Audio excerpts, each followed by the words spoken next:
আমরা অনেক সময় ট্রাভেল ভিডিও সিনেম্যাটিক ভিডিওতে অবজেক্টের পিছনে টেক্সট দেখে থাকি যা দেখতে অসম্ভব সুন্দর লাগে। আর আজকের এই ভিডিওতে আমরা দেখব কিভাবে মোবাইল দিয়ে ভিডিওর অবজেক্টের পিছনে টেক্সট অ্যাড করতে হয়। তবে আমরা কিন্তু একটু ওয়েতে দেখব না, আমরা দুটি ওয়েতে দেখব কিভাবে অবজেক্টের পিছনে টেক্সট অ্যাড করতে হয়। তো চলুন ভিডিওটি শুরু করা যাক।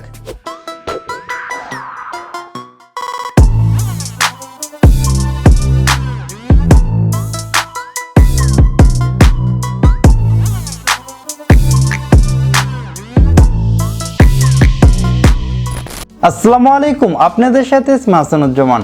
আমরা যেহেতু দুটি ওয়েতে দেখব কিভাবে অবজেক্টের পিছনে টেক্সট অ্যাড করতে হয়, সেজন্য আমাদের প্রয়োজন হবে দুটি অ্যাপস। তার মধ্যে এক নম্বরে হলো KineMaster আর দুই নম্বরে হলো CapCut।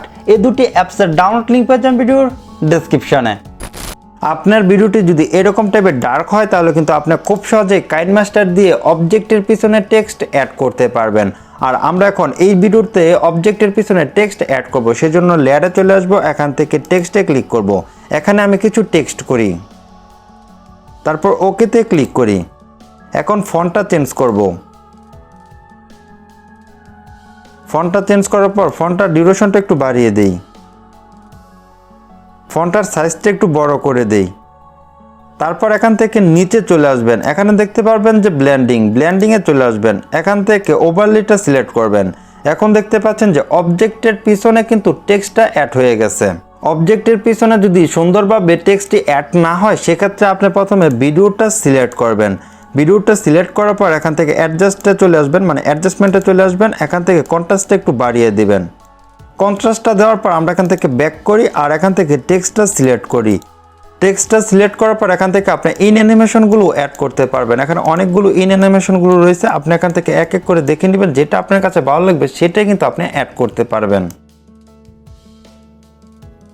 এখান থেকে ওভারঅল অ্যানিমেশনগুলো অ্যাড করতে পারবেন। এখন যদি আমাদের ভিডিওটি ফাইনালি প্রিভিউ করি,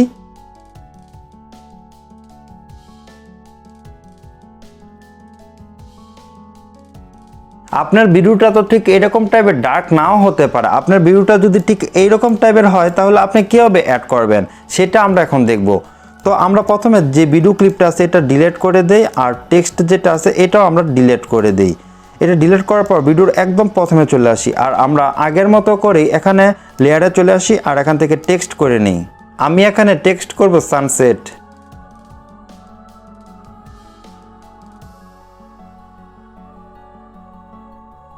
এখন আগের মতো করেই ইন অ্যানিমেশন আর ওভারঅল অ্যানিমেশনগুলো অ্যাড করে নেই।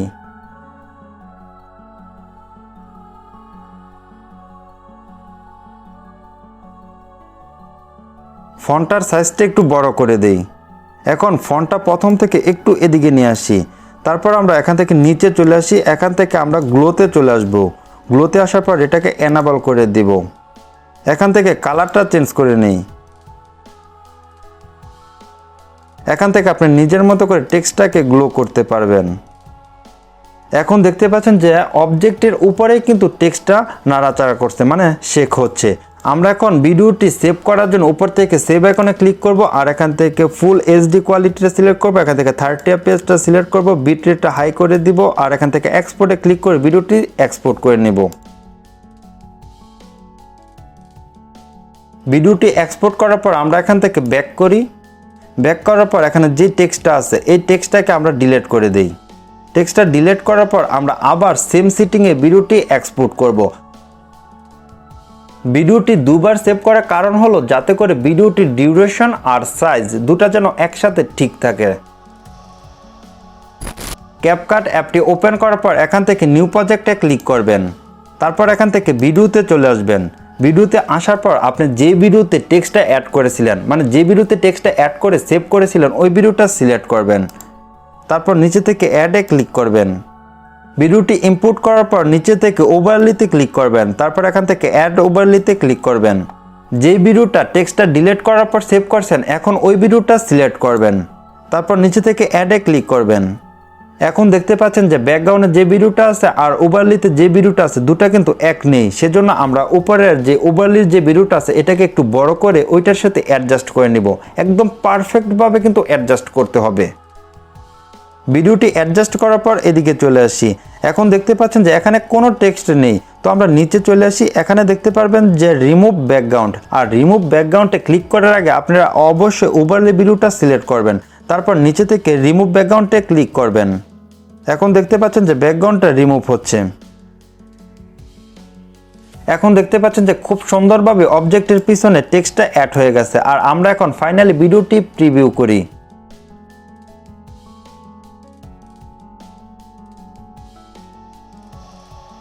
ভিডিওটি সেভ করার আগে আপনারা অবশ্যই শেষে চলে আসবেন। এখানে দেখতে পারবেন যে একটি ওয়াটারমার্ক, এটা আপনারা ডিলিট করে দিবেন। এটা ডিলিট করার পর উপর থেকে সেভ আইকনে ক্লিক করবেন।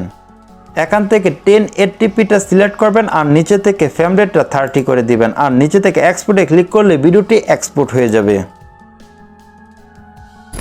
ভিডিওটি ভালো লেগে থাকলে অবশ্যই লাইক করবেন, আর কেমন লেগেছে সেটা কমেন্টস করে জানাবেন। আর আপনার যে কোনো সমস্যার সমাধান পেতে আমাদের ফেসবুক গ্রুপে জয়েন হতে পারেন। আর আপনি যদি এই চ্যানেলে নতুন হয়ে থাকেন তাহলে অবশ্যই চ্যানেলটি সাবস্ক্রাইব করে পাশে থাকা বেল আইকনটি প্রেস করে দিবেন। তো আজ এ পর্যন্তই, দেখাবো অন্য কোনো ভিডিওতে। আল্লাহ হাফেজ।